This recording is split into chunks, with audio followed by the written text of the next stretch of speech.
फासले ऐसे भी होंगे ये कभी सोचा न था।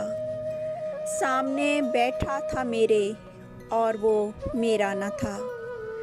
वो के खुशबू की तरह फैला था मेरे चार सू। मैं इसे महसूस कर सकता था, छू सकता न था। रात भर पिछली सी आहट कान में आती रही।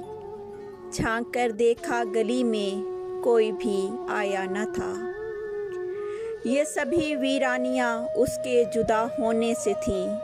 आँख धुंधलाई हुई थी, शहर धुंधलाया न था।